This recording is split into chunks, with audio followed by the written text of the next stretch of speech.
Donc aujourd'hui, nous avons le plaisir d'accueillir mon ami Julien Mercier, qui est prof au département d'informatique aujourd'hui. Et donc, je trouvais que c'était intéressant de vous relater comment il s'est retrouvé au département d'informatique. En 2015, en 2015, on était en train de préparer une demande de subvention euh, et on voulait avoir une composante user experience dans notre demande de subvention FCI. Et les services de l'UQAM nous ont mis en contact avec Julien pour son Neurolab, justement. Et donc, il a un laboratoire de User Experience Research dans lequel il étudie les réactions des usagers. Il va nous en parler. Donc, après, on s'est plus ou moins perdu de vue. Et puis, à l'automne 2022, j'étais à une conférence en Autriche c'est la Software Product Line Engineering Conference. Et puis, j'écoutais les présentations. Il y avait une présentation d'une étudiante de l'ETS, mais qui était en remote. Je dis non, c'est drôle. Il a fallu que j'aille en Autriche pour écouter l'étudiante de l'ETS qui était en remote. Et sur son sujet et ses directeurs de recherche, il y avait Julien. Donc, j'ai envoyé notre annonce de poste à Julien. Je lui ai dit, Julien, si tu as des étudiants, envoie-les-nous. Quelques jours après, Julien m'a dit, non, en fait, c'est moi qui vais postuler. Oh, oui, come on over. Voilà. Alors, the rest is history. Tout à fait, c'est la meilleure décision de ma vie. Hein. Tu peux être sûr de ça. Absolument. Tant mieux. J'aimerais aussi que tu nous dises quelques mots sur le Neurolab. Oui. Ben, écoute, c'est prévu dans la présentation. J'ai même une petite vidéo là, qui accompagne ce que je veux dire pour introduire en fait. Donc, pardon? C'est quoi ton département? Éducation et formation spécialisée. Ouais. C'est la meilleure décision. Non, non, non, non, non. La meilleure décision, c'est de venir ici. Peu importe d'où on part. Bien sûr. Ouais, ça reste calme. Merci à Fed pour la présentation. Ben, merci évidemment au LATES pour me donner l'opportunité de m'adresser à vous aujourd'hui. Je suis vraiment content d'être là. Je suis vraiment content de vous rencontrer aussi. C'est vraiment un plaisir. Euh, Quelques commentaires peut-être là, sur le style de la présentation. D'abord, Rafid, j'ai combien de temps? 40 minutes. 45 minutes? OK, moi j'avais compris 2 heures. 40. OK. Ça peut aller jusqu'à 45 minutes. Parfait. même une heure et demie. Non, il n'y a pas de problème. De toute façon, la présentation que je vous ai préparée, en fait, c'est 4 vignettes qui abordent là certains volets des travaux que je m'apprête à présenter. Bon, ça se veut global, mais en même temps, à travers quelques vignettes là, pas les choses les meilleures, peut-être pas les plus récentes non plus. Je suis allé vers des choses qui peuvent peut-être attirer votre attention pour montrer un petit peu le style de ce qu'on fait. Euh, Ceci dit, ma présentation n'est pas si scriptée que ça, à savoir si vous vous dites, ben OK, je vais l'interpeller sur quelque chose pour qu'il nous explique peut-être un peu plus, go for it, ça va me faire vraiment plaisir. Là, si ça pouvait être interactif, c'est ma première fois, je ne sais pas comment vous fonctionnez d'habitude, mais sentez-vous bien libre. Je suis ici pour vous. Voilà. Donc, ben aujourd'hui, on va s'intéresser à un problème qui touche à la fois à l'informatique, à la psychologie et aux neurosciences. C'est un problème qui touche à ces 3 domaines-là de manière séparée, mais c'est un domaine si compliqué, dans le fond, qu'on gagne à faire intervenir les concepts, les méthodes de ces 3 domaines-là conjointement. Ça veut dire quoi? Ça veut dire que ça prend du monde, de différentes expertises qui vont finir par trouver un terrain d'entente autour des problématiques là, que je vais évoquer aujourd'hui. Le problème, c'est quoi?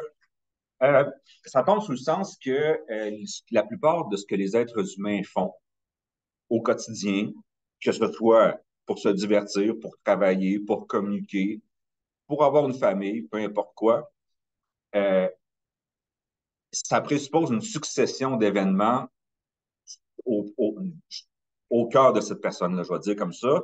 Ce dont je veux parler clairement, c'est des aspects cognitifs et des aspects affectifs. OK? Notre constitution biologique, notre architecture, présuppose qu'on a à la fois là, une cognition pour nous adapter à notre environnement, puis une affectivité pour nous motiver, pour nous donner un bon coup de pied à la bonne place pour qu'on puisse avancer dans la vie. Ça vaut pour les animaux, ça vaut pour nous. Donc, voilà pour ça. Euh, la... Pardon? Oui?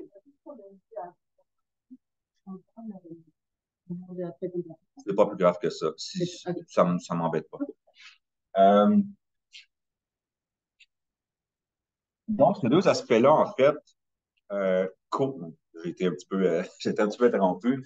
C'est les deux aspects, donc, de la cognition et de l'affectivité vont coévoluer tout au fil du temps chez une personne. Puis je parle au fil du temps, mais dans des éléments très rapprochés dans le temps. Donc, pour moi, quand je parle du décours temporel, par exemple, d'une succession d'événements, je parle dans des temps très courts. Là. Je ne parle pas de mois, je parle plutôt là, en heures, en minutes, en millisecondes.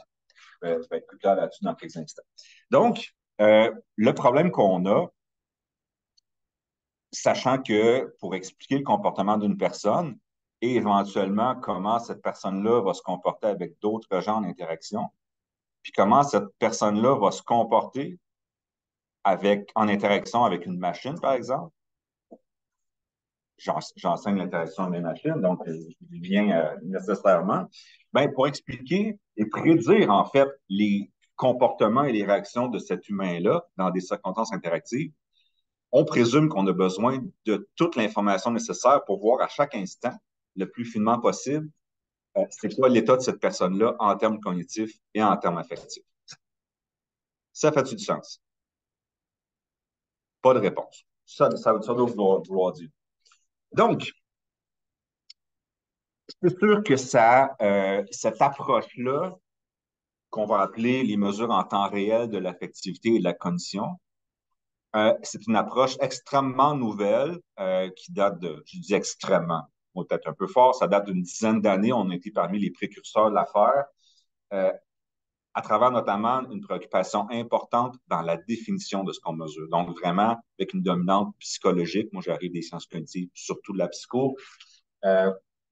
Donc, l'idée de pouvoir expliquer les mesures et de les lier avec un enchaînement donc d'événements qui survient chez cette personne-là, notamment et souvent, en fait, en interaction avec des systèmes interactifs. Pourquoi des systèmes interactifs? Parce que c'est des systèmes fermés. En tout cas, les systèmes qu'on a utilisés, c'était des systèmes fermés qui nous permettaient d'avoir une séquence d'avoir des états du système qui n'étaient pas infinis. Donc, c'est pour ça vraiment et qui sont possiblement contrôlés. Donc, c'est pour ça qu'on est allé vers des systèmes interactifs là, de type, par exemple, système tutoriel ou d'autres choses du genre. Donc, les 4 vignettes que j'avais pensé aborder avec vous. Je vais vous présenter Neurolab très brièvement, en fait, à travers une vidéo que un des fournisseurs d'équipement est venu tourner. Vous allez en même temps pouvoir mesurer mon anglais, c'est de toute beauté. Et ensuite, j'aimerais évoquer avec vous, là, tour à tour, le pourquoi des mesures en temps réel de l'affectivité et de la cognition. J'aimerais aussi, autant là, que ça peut susciter votre intérêt, donner deux exemples, en fait, de ce qu'on a pu faire dans cette approche-là. Le comment, maintenant, c'est sûr que là, je vais aller plus techniquement sur les différents équipements. C'est sûr que cette approche-là, ou si on veut, des méthodes issues des neurosciences comme l'électroencéphalographie, par exemple, la conduction électrodermale, c'est dans l'air du temps, c'est à la mode. Il y a un foisonnement d'équipements et de fournisseurs qui proposent toutes sortes de solutions. Si vous voulez bien, je pense que ça serait bon qu'on aborde ça ensemble pour vous dire, ben moi, à mes yeux, voici qu'est-ce qui constitue une perte d'argent et de temps, et voici ce qui est des solutions qui apparaissent acceptables dans un contexte académique. Okay? Oui? Juste pour m'assurer que ouais.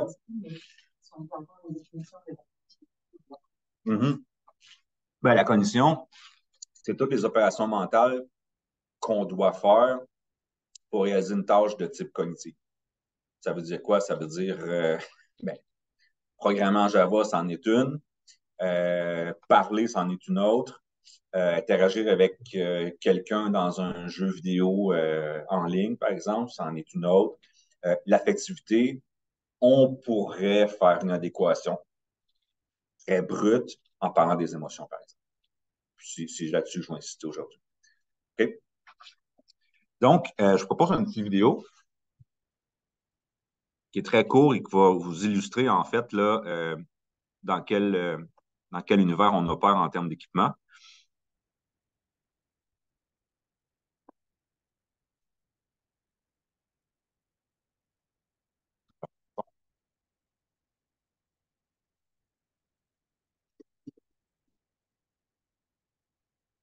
Qu'est-ce qui se passe?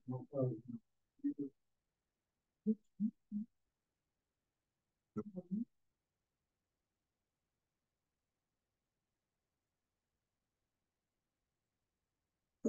peux commenter la vidéo, hein, ça va être aussi simple que ça. Ouais, Dialogue sans sous-titré, de toute façon. ouais, effectivement. Ah ben oui, en fait, vous ne subirez pas mon anglais, c'est encore mieux. Tu sais, juste considérer le temps qu'on a, là. Mais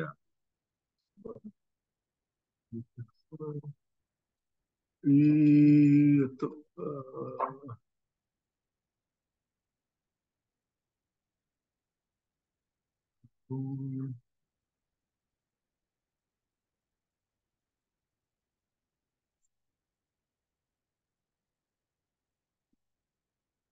il y a une façon de partager le son.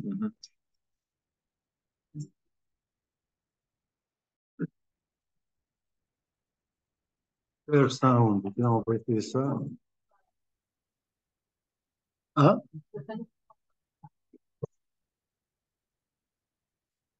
ok.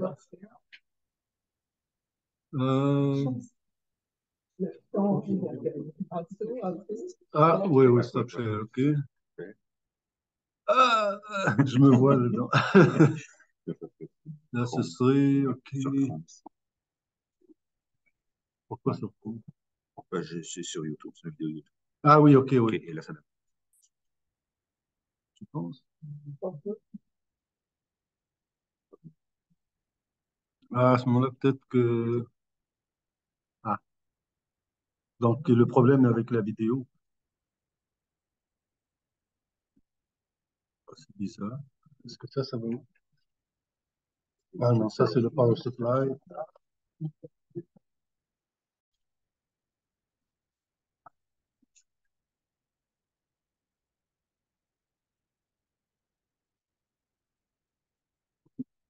Sinon, tu commences.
là concernent tout d'abord l'humain, donc à savoir sa cognition et son affectivité, comme je le disais tantôt. Et on va utiliser certaines circonstances qui apparaissent prioritaires ou importantes en termes scientifiques et qui font valoir, en fait, les retombées, là, les avancements possibles liés à cette approche-là de mesure en temps réel. Donc, ce sur quoi on s'est penché jusqu'à maintenant, c'était exclusivement des circonstances d'interaction humain-machine. Qu'on parle de système tutoriel ou encore d'apprentissage coopératif. C'est sûr que c'est peut-être même occulté là, presque dans ce que j'ai pu dire jusqu'à maintenant, mais le laboratoire a une fonctionnalité au moment de sa création en 2015 qui n'existait pas, à savoir faire des neurosciences, je le dis à ma manière, faire des neurosciences sur deux têtes en même temps et têtes, donc deux humains qui sont en interaction. Okay?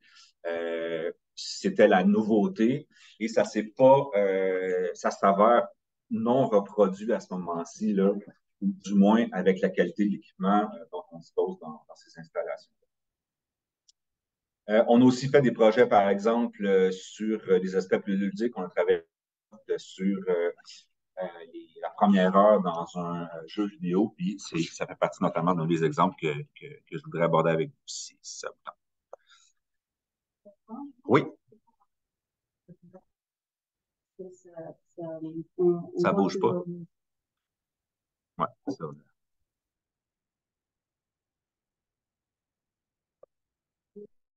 Partager le desktop. Oui, oui, oui. Screen. Screen. Ça? Ça marche? Parfait, parfait. Good.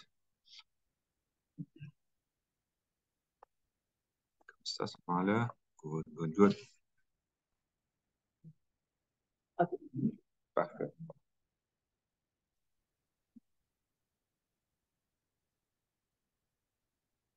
Donc,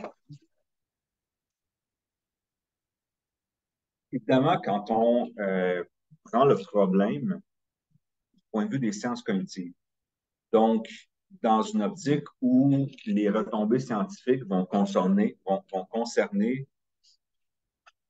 des théories généralisables, okay?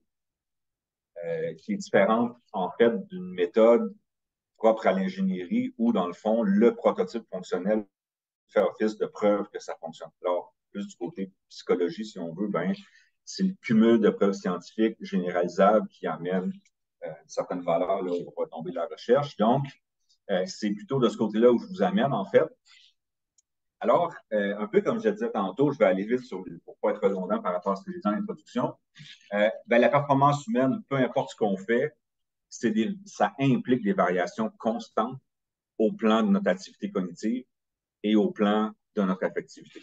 Okay? Les émotions varient très, très, très fréquemment.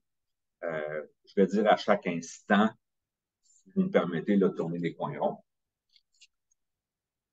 On a besoin donc de mesures qui capturent ces phénomènes-là à l'échelle temporelle appropriée.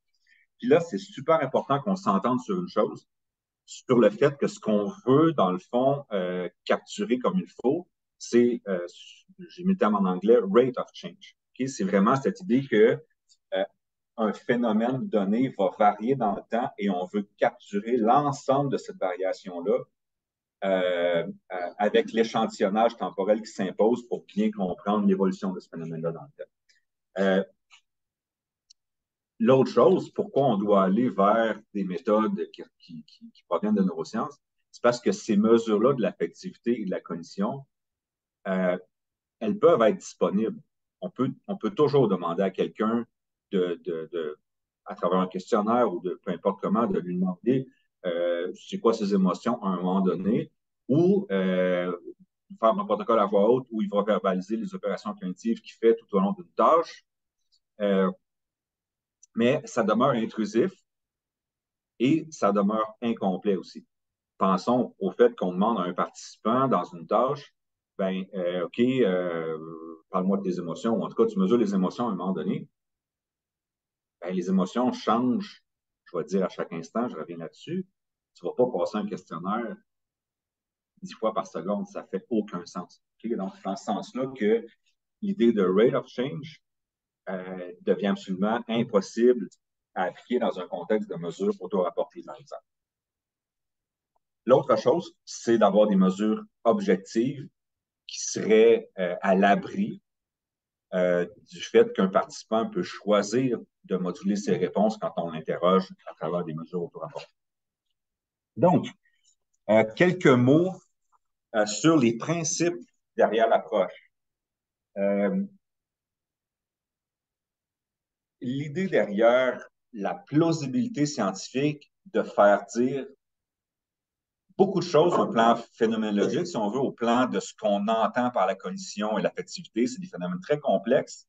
On fait dire beaucoup de choses à des données de très, très bas niveau. On mesure des signaux qui proviennent du corps. OK? Il y a, d'une part, j'ai jasé des fois avec des ingénieurs en génie logiciel qui me disaient ça, c'est de la sorcellerie, mon vieux.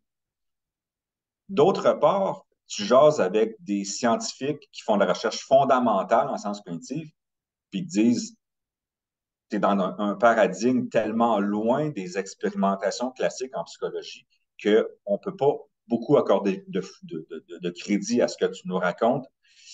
Donc, pour ces deux raisons-là, qui sont différentes mais qui se conjuguent dans la critique de nos travaux quand on est publié, ben, il faut arriver avec un rationnel de plausible derrière les inférences qu'on fait entre des données qui partent des neurones puis des réseaux neuronaux et auxquels on leur fait dire des choses au plan de ce qui se passe dans la cognition d'une personne dans la réalisation des tâches. Bon. Donc, l'idée de base, c'est qu'on est constitué d'une architecture. Là, je prends des mots qui ressemblent à l'informatique. Pourquoi? Parce qu'il y a un parallèle évident. Imaginez-vous qu'on a une machinerie biologique et neuronale qui, manifestement, est responsable de nos facultés cognitives et affectives. Okay? Donc, ça, c'est ça. Après ça, on a ce qu'on peut faire avec cette architecture-là, qui sont, là, je passe rapidement, mais des actes délibérés, par exemple, un clic de souris, taper des lettres sur un clavier, tout ça. Ce qu'il faut savoir, c'est que les opérations à un niveau donné, par cumul dans le temps, rendent possible les opérations au niveau subséquent. C'est celui-là. Là, maintenant, je faisais le parallèle avec l'informatique. Prenez notre incarnation biologique ici, remplacez-la par une architecture informatique, le reste marche quand même. C'est ça le jeu. Le gars qui a pensé à ça, d'ailleurs, Alan Newell, versait pas mal dans l'informatique et dans la psychologie. Bon, l'autre logique aussi, là, j'en arrive à mon espèce de démonstration, puis le défi que le rate of change va comporter quand vient le temps de l'appréhender en termes empiriques, de données de recherche empirique auprès des vrais humains. L'idée étant que plus la complexité s'installe, plus on monte dans la pyramide, parce que plus les opérations sont complexes, plus on monte dans cette hiérarchie-là, si vous voulez, bien, plus la vitesse de traitement va diminuer. Pensons ici aux neurones qui fonctionnent de l'ordre du milliseconde, ou aux actes délibérés ici qui sont de l'ordre du dixième de seconde. Les tâches qui peuvent prendre plusieurs minutes. En passant, pour faire une approximation, là, on divise le temps par 10 à chaque fois qu'on monte d'un niveau. C'est une approximation, OK? Mais ça tient la route pas mal quand même, notamment dans les niveaux les plus bas. Le dernier bout en haut, ça, c'est moi qui l'ai rajouté. Je l'assume. C'est le fait qu'on peut proposer que, évidemment, quand on s'arrête à ici, on parle d'un individu, donc d'un système cognitif et affectif qui est dans un corps, dans une enveloppe, puis on dépasse pas. Fine, les humains, c'est des êtres sociaux. On est en groupe aujourd'hui, puis on est souvent en groupe. Si on n'est pas en couple, on est en groupe, en tout cas. Bon. Alors, moi, j'ai rajouté cette dernière couche-là en haut, qui concerne quoi? Qui concerne deux entités. Deux humains. Puis si ça vous chante, vous pourriez dire un humain, puis un système informatique de l'autre bord. Quel cas vous remplacez ça ici, puis ça marche encore. OK? Si vous voulez juste avoir une illustration du système, plus on monte, imaginez que vous êtes seul ici, puis vous faites des choses par vous-même, pensez par vous-même. Faites le saut ici quand vous faites intervenir une autre personne qui est en dialogue avec vous. Imaginez-vous 2 secondes, le temps que ça prend pour ce qui se passe dans votre tête puisse se transférer dans la tête de l'autre à travers la communication. Que la bande passante, elle est extrêmement limitée. D'où le temps que ça prend pour faire avancer la communication entre deux personnes. Je reviens sur le fait que c'est le rate of change dont il est question, parce que vous pourriez me dire, ouais, mais ce qui se passe en deux individus, là, tu peux l'emmener au niveau de la seconde, si vous voulez. Je dis quelque chose, l'autre personne parle, ça s'observe ça en termes de secondes. Oui, mais c'est le rate of change qui est important. La coévolution de ces deux personnes-là dans une conversation, puis le lien qui s'installe, ça prend des heures et des mois, des semaines et des mois. Donc, c'est vraiment ça, de ce quoi il faut insister. Évidemment, pour que ce niveau-là se construise, ça veut dire une enfilade assez imposante d'opérations au niveau. Pas mal ça que j'avais envie de vous dire aujourd'hui. Je ne sais pas si j'étais assez clair sur cet aspect-là.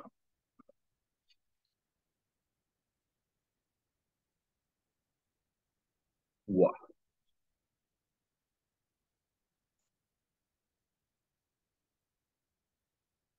Quand je vous disais que c'était pas trop scripté, là, je vais.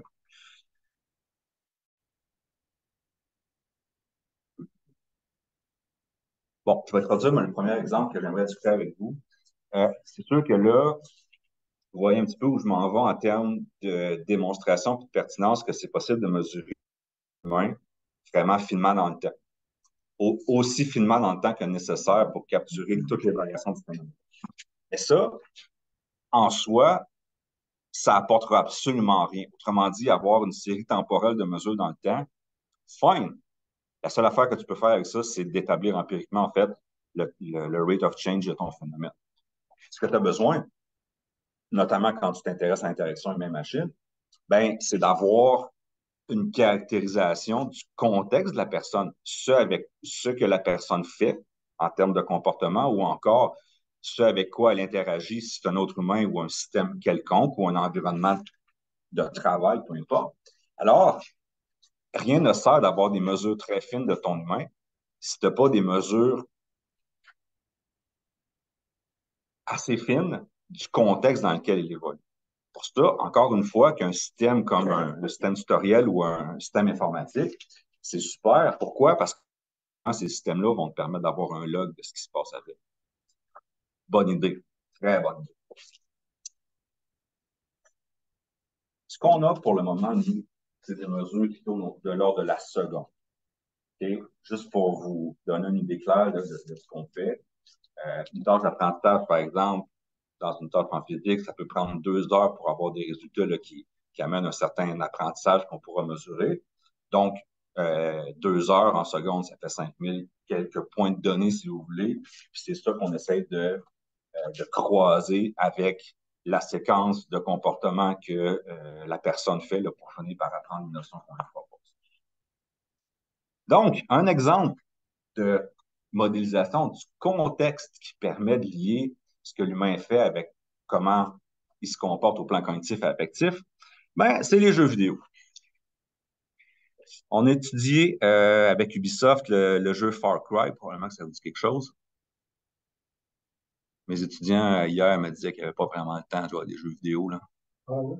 Ouais, je trouve ça paradoxal un peu, mais franchement, mais ouais, ouais.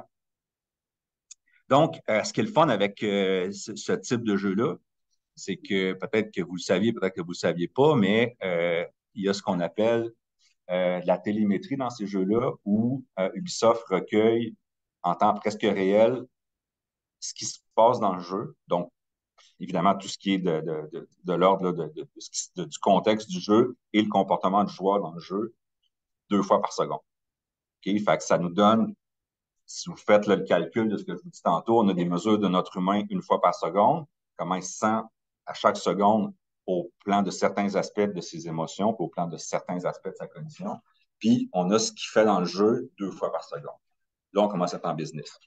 Si vous voulez étudier des situations naturelles, donc deux personnes en interaction, par exemple, vous allez devoir sortir votre codage, votre papier-crayon pour segmenter ce qui se passe le plus finement possible pour, après ça, faire des catégories de ce qui représente le contexte. Bon, en termes de mesures, nous, on ne fait pas de recherche fondamentale. On fait de la recherche appliquée pour développer ou optimiser l'utilisation des systèmes interactifs qu'on étudie. Donc, pour optimiser ces systèmes-là, ben, ça veut dire quoi? Ça veut dire essentiellement prendre un critère quelconque, comme par exemple un apprentissage qu'on vise, et après ça, faire le backtracking, si on veut, sur comment la personne s'est comportée, comment elle s'est sentie au plan affectif, pour voir après ça quelles sont ces dimensions-là et leur évolution dans le temps qui prédisent un meilleur apprentissage possible. Puis par généralisation, par réplication, on finit par être prescriptif en disant voici comment, dans quel état il faut maintenir ou faire évoluer, c'est deux choses, notre personne pour atteindre les critères qu'on s'est donnés. Si c'est un critère ludique, par exemple avec Ubisoft, on se disait, ben, il faut que la personne, après 1 heure, ait encore l'intention de jouer au jeu. Sinon, ça fait quoi? Le kiddo, il s'en va sur Facebook, puis il dit des affaires pas trop cool auprès d'Ubisoft parce qu'un jeu à 80$, quand tu passes 1 heure dessus, toutes les années, c'est pas le fun. Donc, c'est ça. Donc, nous, on ne développe pas le genre de mesures qui permettent de passer des données brutes, de l'électroencéphalographie, par exemple, ou des différents outils qu'on a vus. On prend ce qui existe déjà dans la littérature. On est en manque très crucial de ce genre de transformation-là qui émane d'études plutôt fondamentales. Alors, je parle d'une ici, qui est l'engagement cognitif. L'engagement cognitif, ou l'engagement en général, c'est un concept là, qui est en vogue à ce moment-ci, qui n'est pas très, très stabilisé en termes de définition théorique, si on veut. La définition que Pope et compagnie en ont donnée, c'est des gens de la NASA, c'est vrai. Imaginez une circonstance où c'est très binaire comme définition, ou comme définition. Imaginez que vous avez un pilote d'avion et l'avion est en mode pilote automatique. Donc, le pilote, dans un premier niveau d'engagement, est dans un état où il surveille le système.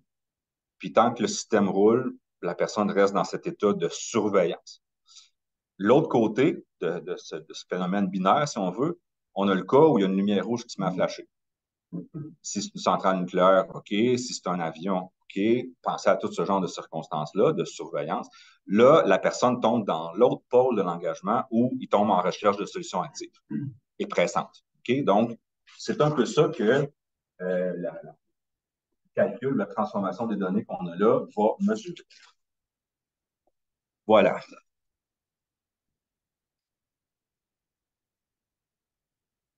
Oui, oui.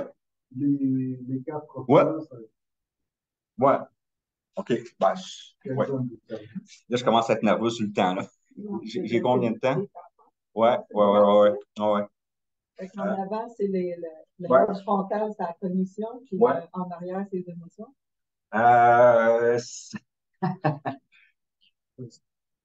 OK. Les émotions sont plus dans le milieu du cerveau, autour du l'hypophyse. C'est drôle, hein?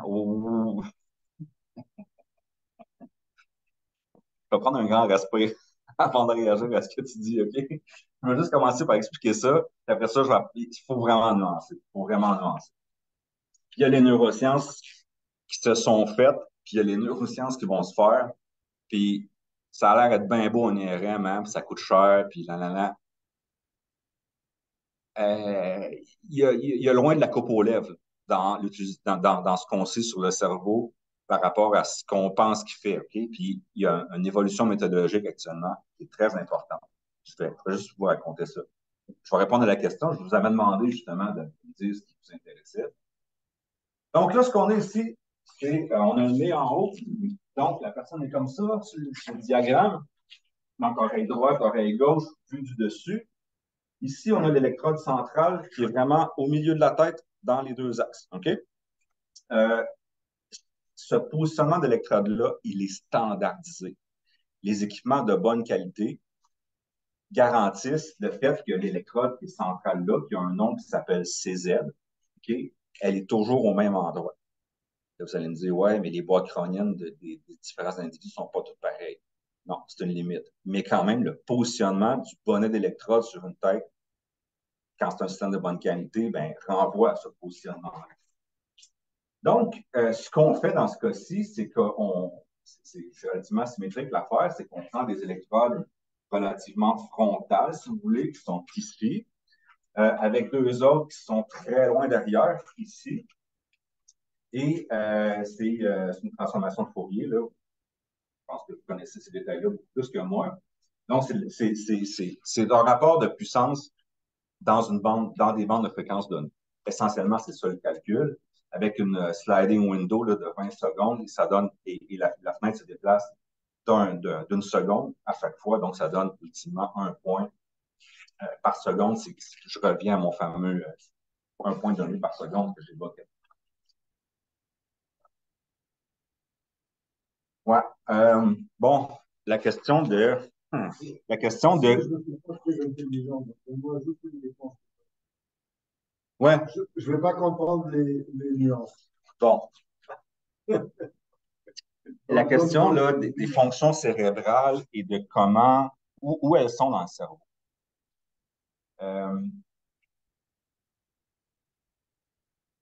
On a une conception des choses qui émanent des limites méthodologiques de l'affaire. Autrement dit, ce qu'on étudie, c'est on fait faire à une personne de manière très répétée deux tâches cognitives qui sont très, très proches l'une de l'autre. Très, très, très proches l'une de l'autre. Donc, ce qu'on observe comme zone suractivée ou sous-activée dans le cerveau, c'est donc responsable de la différence fonctionnelle entre les deux tâches très proches qu'on demande. Si présentement, chacun de nous portait un système d'IRM, d'imagerie par résonance magnétique, on ne verrait rien pantoute. Parce que le décours de ce qu'on fait là, depuis tantôt, là, ben, ça rime à rien, si on veut, au plan de notre cerveau. Et ce que je vous raconte là, ça a donné quoi comme conception qui circule dans la population dès qu'on sert de 10 de notre cerveau? Le nombre de calories que ça prend pour faire marcher cette bébelle-là, OK, c'est énorme. C'est 30 de ce qu'on mange. Fait que si vraiment on n'avait pas besoin de ça, bon, on aurait le cerveau qu'un singe a. OK? Puis ce qu'on aurait, c'est pas un corps atrophié comme ça, on aurait la musculature d'un babouin parce que c'est ça que ça prend pour te sauver dans la nature. Non, non, il y a un compromis. Les calories que tu peux manger et pour lesquelles tu dois te battre, fait en sorte que tu vas être rusé ou tu vas être puissant physiquement. OK? Fait qu'on a l'air de ça au Biabéden. OK? Mais parfait. Le moyen de manger un petit peu plus de protéines. Ben, nous, on a le luxe des calories, puis les McDo sont jamais trop loin, mais bon, ça va faire l'éditorial, hein? Okay, ça, c'est les diagrammes qui montrent les profils de mesure qui ont été faits? Ouais, ben, je voulais juste illustrer le fait, en fait. Quand je disais tantôt, ben, c'est beau d'avoir une mesure fine dans le temps. C'est ça qu'on a ici. On est dans le cas d'Ubisoft, donc avec un épisode de jeu qui dure 80 minutes, donc ça donne notre belle courbe là, avec un point par seconde. Mais c'était juste pour imaginer le fait que ben, ce qu'on ne peut pas ultimement pour analyser comment la personne s'est comportée, ben, c'est comportée dans quelles circonstances. Ce qu'on a ici, en fait, c'est un système de codage qui renvoie à l'espèce de script qu'on faisait vivre de manière systématique à chacun des 30 quelques participants dans l'étude avec tout ça. Donc, il y avait une introduction du jeu, là, une espèce de générique de film qui nous met dans certaines circonstances. Puis après ça, la première heure de jeu, dans ce jeu-là, il est très scripté. Donc, le joueur n'a pas le choix. Il fait des actions très de base, si on veut. Donc, chasser le mammouth parce que tu as faim. Après ça, apprendre à allumer un feu, apprendre à utiliser la vision de nuit. Donc, toutes ces choses-là sont présentées par ces différents codes-là. Et ce qu'on a ici, bien évidemment, c'est le temps que ça a pris pour un participant donné de réaliser ces actions-là. Okay? Donc, ce qu'on fait, c'est là où j'ai vraiment hâte de travailler avec des gens d'informatique, c'est le fait que ce qu'on a pensé faire, nous, pour contraster comment la personne était engagée ici, versus là, versus ça, versus ça, versus là, c'est qu'on moyenne les points dans la courbe pour l'épisode concerné ici, ici, ici, ici, ici. Okay? Puis après ça, on prend ces épisodes-là que tous les participants ont vécu, on les moyenne, après ça, on regarde les différences. On pourrait penser en termes de pic, on pourrait penser en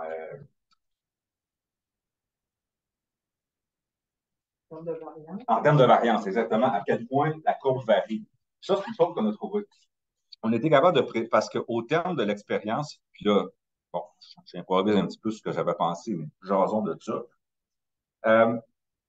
Une des belles trouvailles qu'on a faites dans ce projet-là avec Ubisoft, c'est qu'au terme de l'expérience de jeu, il y avait un questionnaire subjectif, comme quoi on n'y échappe pas, puis c'est bien correct pour certaines raisons, sûr. Et il y avait une question qui disait à quel point, c'est une échelle Ikea, à quel point tu aurais envie de poursuivre ta partie dans ce jeu-là, si tu en avais l'occasion, avec bon, une variable continue. On a mesuré le taux d'activation chez ces joueurs-là avec des capteurs qu'on avait mis sur la main, ça s'appelle la conduisance électrodermale. Et ça donne un niveau d'activation. En anglais, c'est arousal. Donc, c'est bizarre à dire, mais c'est comme une réaction de préparation qui est très physiologique et qui est liée à quoi? Qui est liée à notre réaction de fight or flight. Okay? Ça, c'est le classique là, depuis qu'on a un cerveau reptilien. On est doté de ça, donc les organismes sont capables rapidement, il faut que ça se fasse comme ça, dans une circonstance donnée, de décider si tu mords ou si tu te pousses. Ouais. Mais en termes fonctionnels, ça se passe dans le lobe frontal ici. Il y a un débalancement de l'activité d'un bord ou de l'autre, ou d'un bord par rapport à l'autre,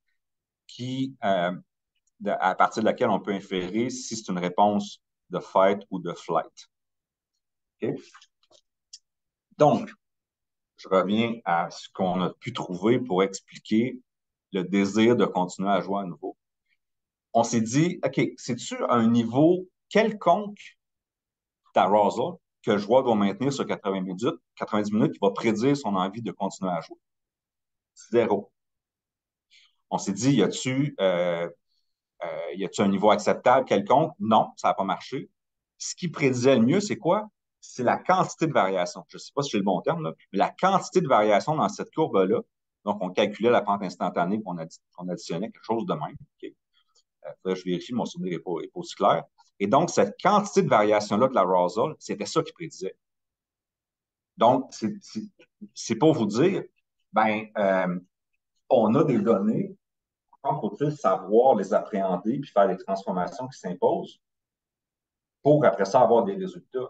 Le problème, c'est que moi, je suis outillé pour éviter toutes les explications black box, si on veut. C'est sûr que probablement la moitié d'entre vous, sinon plus, avaient en tête, mais fais donc du machine learning là-dessus. Arrive avec ton critère que tu veux prédire, donne les données au système, fais du LSTM, par exemple, tu vas l'avoir ta réponse. Bien sûr, je ne pourrais pas l'expliquer. Fait que je vais arriver devant des psychologues, OK? Puis je vais arriver devant des informaticiens. Je ne suis même pas la personne pour argumenter avec ces gens-là. Donc, bon, vous voyez pourquoi, de toutes les manières, je suis obligé d'avoir des réponses plausibles au plan théorique. Je dois savoir ce que je mesure, puis je dois être capable de faire le lien entre ce que je mesure, la manière dont je transforme les données, le concept auquel il réfère, pour après ça, être capable de lier ces explications-là avec les théories existantes à propos de la condition humaine et de l'affectif. Bon, j'ai déballé un grand bout, là. Voilà, tu viens d'expliquer pourquoi c'est important de faire de la recherche multidisciplinaire. Ouais, ouais, bien sûr. Yes. Ben écoute, oui, je suis content que tu fasses écho à ce que je dis. C'est cool, merci Sylvie. Il y avait une question ou un commentaire.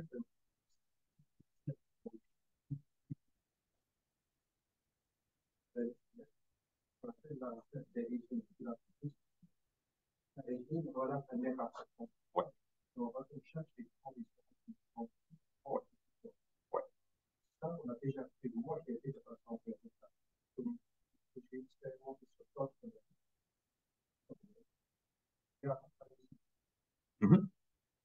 J'attends juste ça.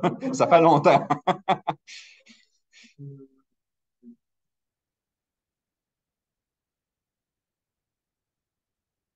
Génial. Merci. C'est génial. Génial, génial. Excellent. 35 participants fois 90 minutes. Évidemment, 35. Ouais, ben, c'est un peu une norme là, dans la recherche sur les êtres humains pour être capable de généraliser des données à partir d'un échantillon à une population. Ça prend minimum 30, ouais, c'est ça. Non, c'est ça. 90 minutes. La fenêtre est de 20 secondes, mais elle bouge d'une seconde à la fois. Donc, ça donne un point qui est positionné au milieu de la fenêtre. Là. Ouais, ouais.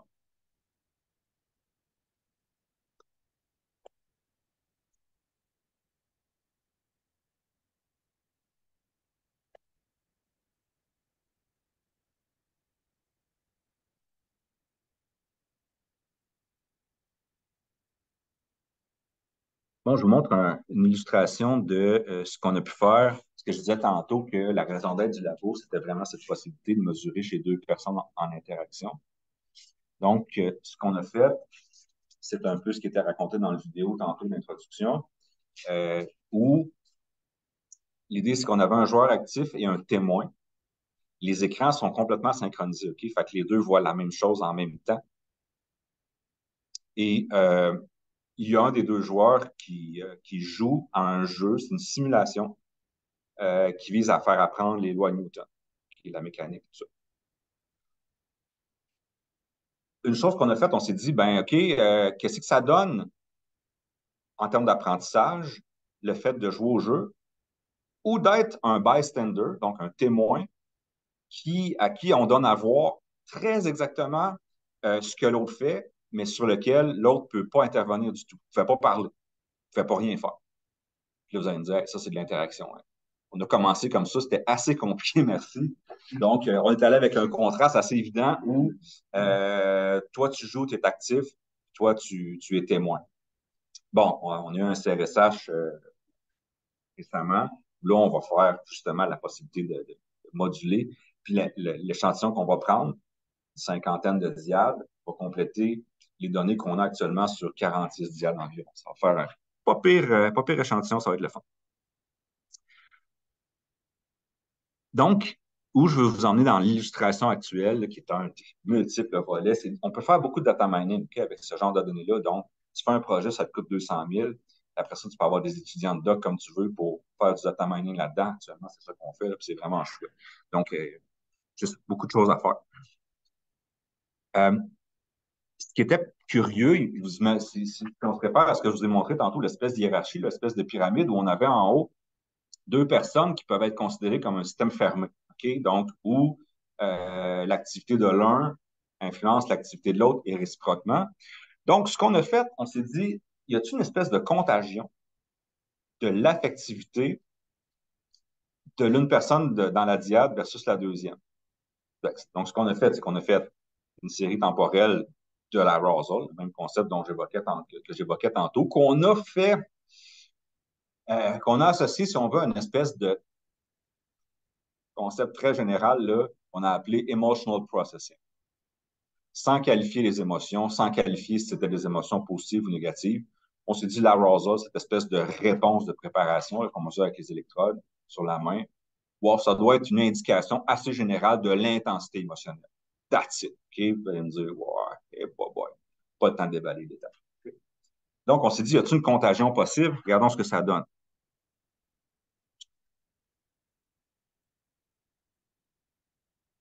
Ça donne ça ici. Donc, ce que vous avez là, c'est les cross-correlations entre tous les joueurs, donc les 46 joueurs, et tous les témoins pairés par diade, bien évidemment. Donc, l'unité d'analyse qu'on a là, c'est la diade. Donc, 46 unités d'analyse. Ben, ce qu'on voit, je vous dis curieusement, mais en même temps sans surprise, c'est que, en fait, la corrélation la plus grande, qui est quand même relativement petite, je vous dirai pourquoi dans 2 secondes, en fait, c'est que la réponse, elle est synchronisée. Le traitement émotionnel, un peu comme défini tantôt, se trouve à être chez les deux joueurs corrélé au maximum au même moment. Et là, ce qu'on a, c'est une espèce de pic ici à 2 secondes et qui représente quoi? Euh, le témoin a une réaction émotionnelle corrélée avec la réaction du joueur actif qui surviendrait 2 secondes après la réaction du joueur actif. Et ainsi de suite. Là, on a fait des lags jusqu'à plus 20 secondes, moins 20 secondes. Bon, à un moment donné, ça réfère, quand je disais tantôt, l'échelle temporelle appropriée pour capturer les mesures selon le taux de variation auquel on devrait s'attendre. Ben, pour certaines choses, on n'en a pas trop d'idées. Il y a le concept, puis après ça, il y a la réalité, puis il y a les circonstances aussi. Notre humain, dans ces circonstances-là, est en train d'apprendre les lois de la physique. C'est sûr que s'il est en train de se faire tirer dessus par des barbares dans Far Cry, on parle d'une autre affaire. Là, les variations étaient ce qu'elles étaient. Donc, probablement qu'ici, là, ce genre d'affaires-là, ben, c'est quoi? C'est dans le fond, c'est des cycles qui se chevauchent, puis là, on se commence à des corrélations. Ben, la misère explique. Restons ici, là, ça paraît être plus sérieux. Bon, pourquoi maintenant la corrélation? C'est des corrélations significatives, mais qui sont relativement faibles. Pourquoi? Parce que les modèles ARIMA qu'on a utilisés pour euh, appréhender là, ces séries temporelles-là, euh, suite à nos premiers essais, ce pas des approches là, que je dirais avec lesquelles je suis vraiment très confortable. Puis, c'était vraiment pas facile de faire fitter les différents paramètres d'un modèle de série temporelle. Là. Il y avait beaucoup de drift, entre autres. Il y avait une saisonnalité aussi là, qui était bon, assez curieuse. Donc, tout est à construire. On a fait un premier essai, mais donc, je ne suis pas sûr que le modèle est si fité que ça, de sorte que les corrélations qu'on a là sont relativement faibles. Probablement.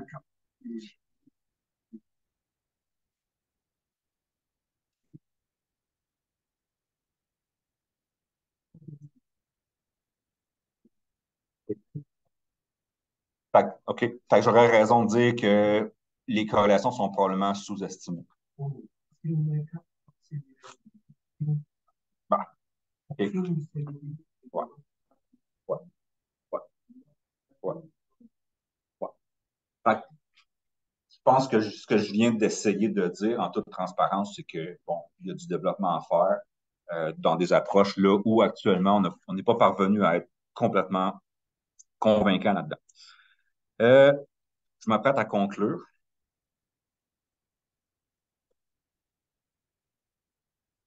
Ah, bah, l'équipement. Ouais, non. Malheureusement, j'aurais pas le temps pour ça, mais on peut toujours en passer.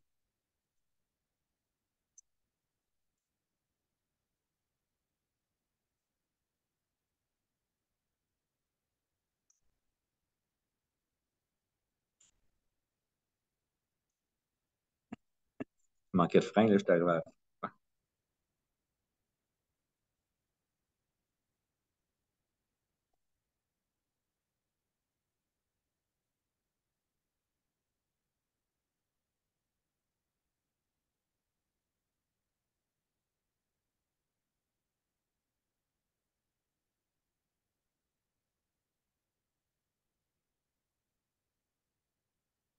Parfait. Donc, dans la conversation, on s'est dit plusieurs choses là, sur lesquelles je pensais conclure. Donc, ben, je me ravise et je reviens en arrière au niveau de l'équipement à ce moment-là.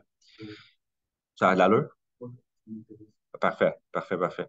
Donc, ben, évidemment, en termes de recherche, là, euh, je vais dire ça comme ça, en contexte académique, dans la mesure où c'est des papiers là, crédibles qu'on peut produire, ça suppose une certaine quantité de compromis, je dirais, au plan des données et des équipements dont on a besoin pour réaliser ce genre de recherche-là.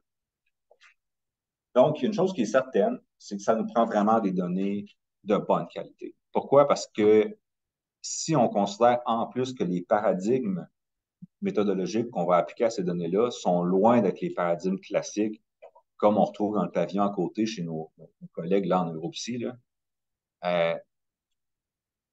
ça nous prend des données robustes et qui vont résister notamment aux différentes transformations qu'on va vouloir leur appliquer. Donc, ça prend vraiment des bonnes données, le moins bruité possible. Bon, c'est ça. Ce qu'on a besoin aussi, c'est des données sur des périodes prolongées.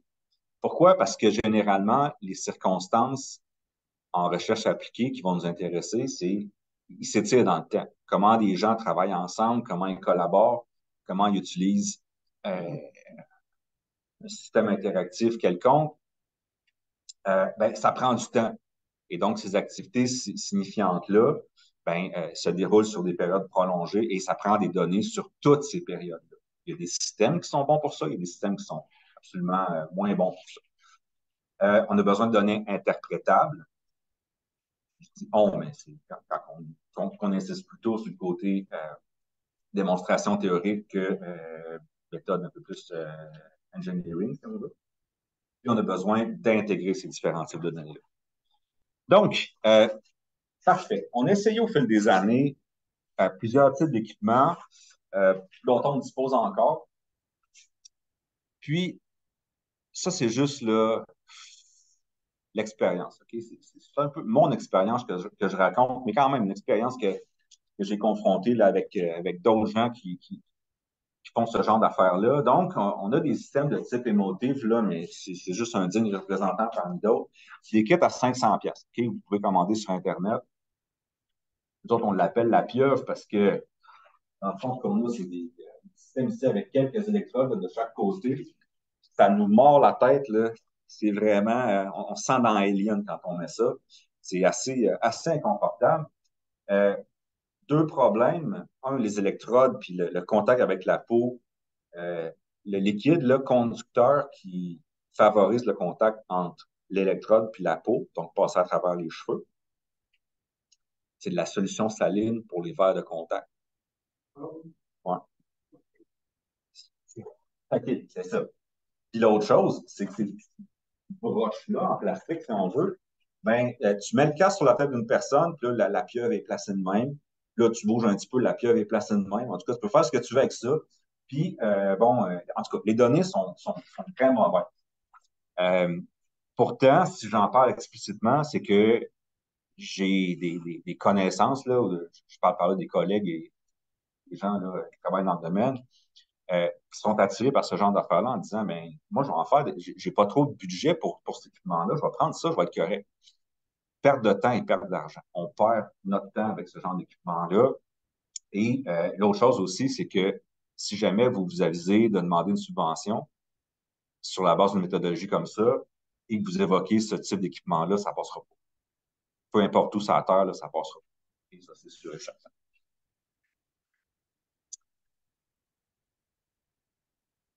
Ouais, il y a des systèmes, ouais.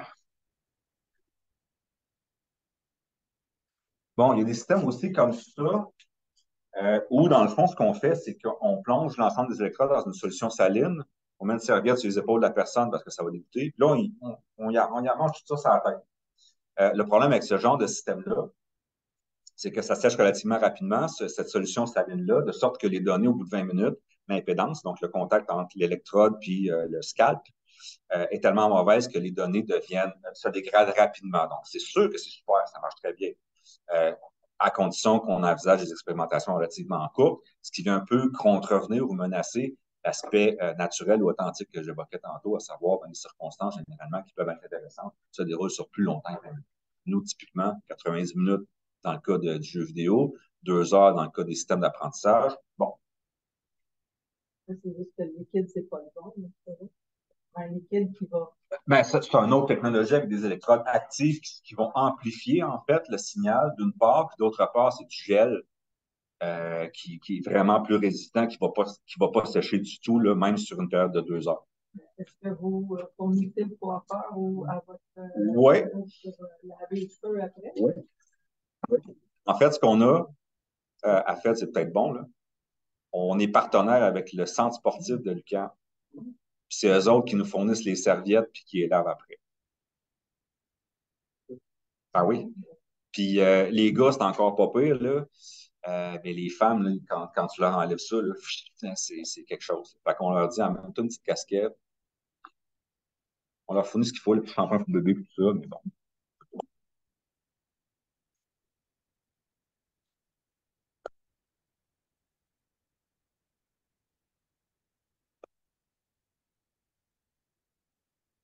Bon, une petite réflexion aussi hein, sur le caractère intrusif de ce genre de méthode-là.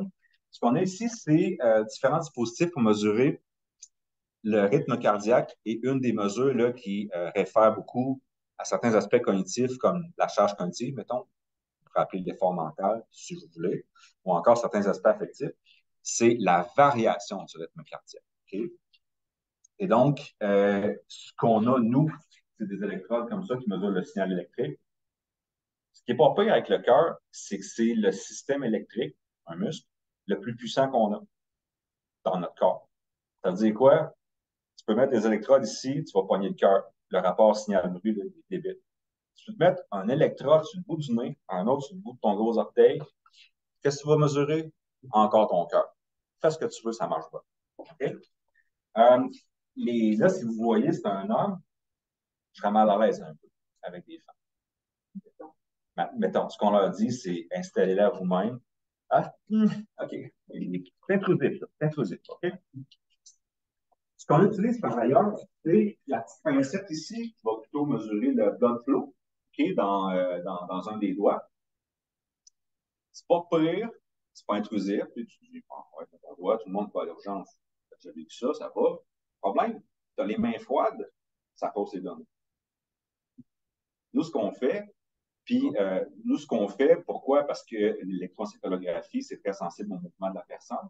Il ne faut pas que la personne bouge plus que ça. Imaginez-vous, tantôt, mon joueur actif là, qui joue avec la souris pour contrôler la stimulation physique. L'autre main qui porte ça, on est interposé sur une table exactement comme ça ici. Donc, le point est installé comme ça, et la souris, sa main est là. On lui met un repose-main pour que sa main soit de cette position-là, absolument. Il porte le petit capteur. Savez-vous ce qu'on lui fait en plus? On lui met un tape ici. La main ne bougera pas pendant 2 heures de temps. Fait que tu viens la main froide, puis là, tes données, ben, tu as de la drift dedans. Tout ça. Donc, c'est ça la réalité de ce genre d'équipement-là, OK? Donc, il faut se prémunir à la base au moins d'une capacité de mesure, avec une capacité de mesure qui va être la meilleure possible avec des équipements, là. J'évoquais tantôt 500$. Il faut multiplier là, par 2 ordres de grandeur, OK? C'est pas des blagues, là. Mais les espèces de devices sportifs qu'on pose ici, ouais. Sur la tête ouais. ou le vêtement, ouais. Ça serait pas plus simple? L'autre affaire, c'est la synchronisation des données. La synchronisation des données. Nous autres, dans le lab, là, on s'est cassé la tête. C'est du génie médical quasiment, ça. De prendre ces différents signaux physiologiques et d'avoir l'appareillage de mesure d'une part, mais d'autre part, l'appareillage de synchronisation de ces données-là. Et nous, juste pour vous le dire, là, la commande, c'était, nous, on veut appuyer sur un bouton, tout part en même temps. On y est parvenu. Maintenant, c'est à en croire la publicité des compagnies. Nodus, ou là? Nodus, nous, on ouais. Semble-t-il, ça, c'est un problème réglé dans les visualisations de logiciels. Puis après ça, il y a le démarrage, puis après ça, la synchro réelle, là, avec des ordis avec les clocks et tout ça. Autrement, c'est sûr moi, je connais des équipes, oui. J'ai développé un projet en Java qui m'a mis en marque il y a 20 ans. C'est exactement ça qu'on a fait pour un laboratoire d'usabilité, justement, où on fallait synchroniser. On avait fait un logiciel espion qui captait les données de clavier et de souris sur un ordinateur pendant que l'utilisateur pouvait faire du truc. Puis on avait une caméra qui filmait, c'était enregistré, c'est un autre ordinateur, puis on avait un module de synchronisation des cloques pour qu'après ça, on puisse montrer image par image les touches de clavier qui avaient été faites, puis analyser les delta time entre deux touches pour voir si parce que l'utilisateur ne comprenait pas ce qu'il fallait qu'il fasse ou ce genre de truc-là. Ça marchait très bien. On a fait ça dans le cadre d'un projet d'impôt de crédit à l'entreprise en génie logiciel de ça 20 ans, en 2003. OK. J'imagine que Jean-Marc a encore le code avec on a réglé ça. Évidemment, nous, en fait, dans ce genre de truc-là, d'appareillage-là, on synchronise. Le critère, c'est toujours de synchroniser selon la fréquence de mesure la plus élevée, parce que les différents équipements n'ont pas la même fréquence de mesure. On s'est fié, nous, sur les amplis qui sont plutôt setés sur quelque chose comme 1000 Hz. Donc, on veut vraiment la milliseconde.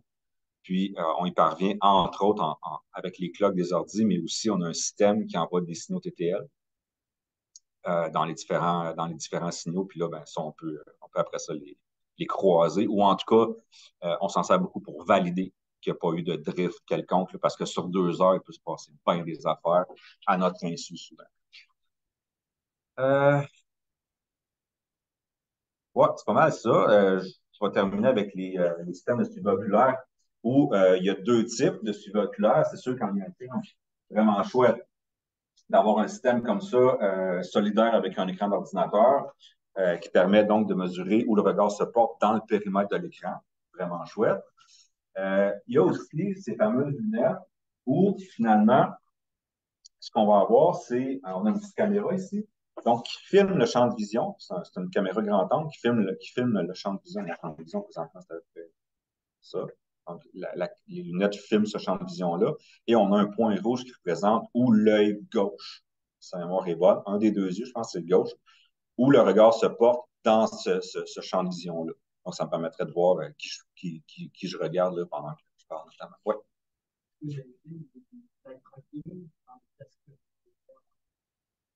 Non, non, non. Nous, ce qu'on a, c'est ça. On a les lunettes version 1. J'étais jaloux et je pleurais le soir quand j'ai vu arriver la version 2 et la version 3. Là, avec AFED, on a la version 3. Une autre belle raison d'être avec. Moi, c'est pour toi. Tout est pour nous, c'est vraiment génial.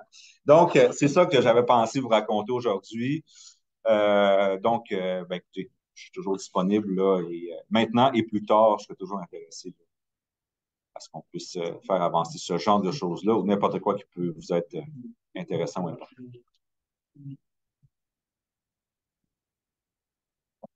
Donc, quelles sont tes attentes, tes désirs par rapport à nos étudiants Ouais. au département d'informatique? Ouais. En fait, pas me faire poser cette question-là. La question est très bonne.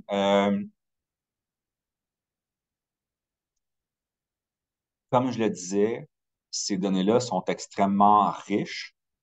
Ceci dit, quand tu as des données, tu n'as pas encore d'informations. Okay? Tu as juste des données.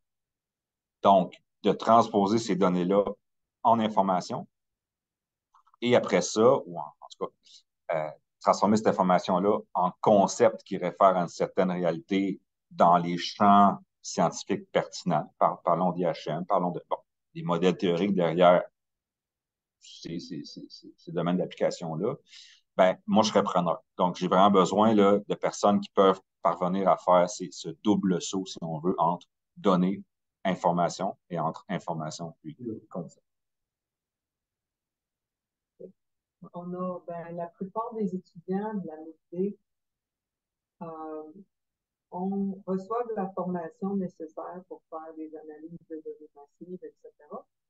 À date, ça fait 2 ou 3 étudiants que j'encadre dans ce programme-là. Puis, des belles qualités d'analyse qu'ils font. Fait que je suis sûre que si tu offres ce projet-là au directeur de programme, il y a de bonnes chances qu'il te trouve des gens qui seraient prêts à faire ça comme stage, projet de fin d'études. Absolument. Absolument. L'autre chose aussi, c'est qu'il y a une belle collaboration qui peut faciliter à la fois les avancées du projet, puis de permettre des doctorats qui soient aussi réalistes.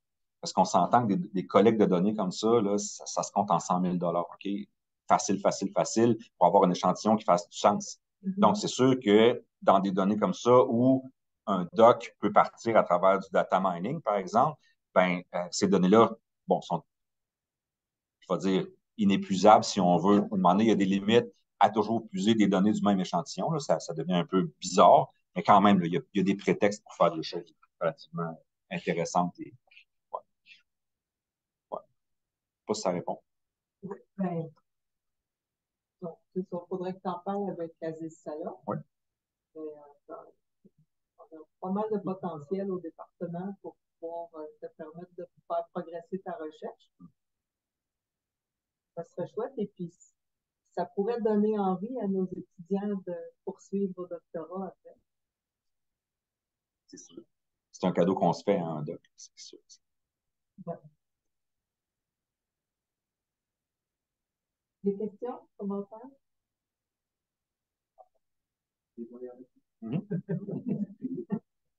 Absolument.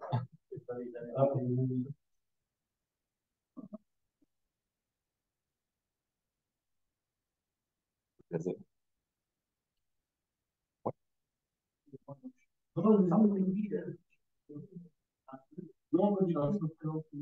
Bienvenue.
Moi, comme je disais, j'avais pensé être malléable là, sur les différentes choses que je me suis guidé un petit peu par mon deuil à faire là, sur ce que j'ai pas dit.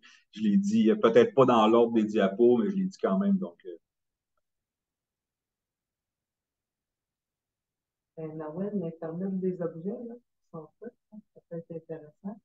L'idée de faire une synchronisation des données qui sont captées par un capteur X dont les données sont transférées quelque part, plus les autres capteurs qui ramassent de l'information. OK, ben, comment on fait pour synchroniser ça pour que les choses arrivent en même temps? Merci.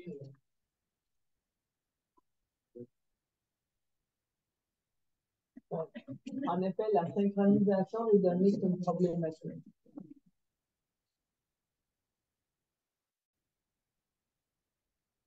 C'est vrai, il y a 20 ans. Parce qu'il y a une multiplication des devices pour capter et mesurer. et, entre autres, un des problèmes qu'on avait, c'est on prend des captations d'écran aussi, comme avec Ubisoft. C'était une console, c'était une PlayStation qu'on avait. Donc, le signal dans l'ordinateur de eye tracking, la vidéo n'était pas trop heureuse de ça. On était vraiment aux limites. On l'arrachait. Ouais, on arrachait. Fait que, ouais, c'était vraiment aux limites. Le problème, c'est tous des pièges qui peuvent survenir à notre insu. Donc, il faut checker, il faut double-checker, on n'arrête pas.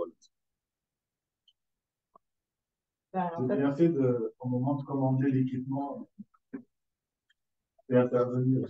Ben, l'autre affaire aussi, c'est que c'est sûr que si vous faites une recherche dans les bases de données scientifiques, vous allez tomber une demi-heure, là, si vous cherchez Emotive, par exemple, vous allez tomber sur des articles scientifiques à la base de l'équipement que je vais présenter tantôt, la fameuse pieuvre là, en plastique.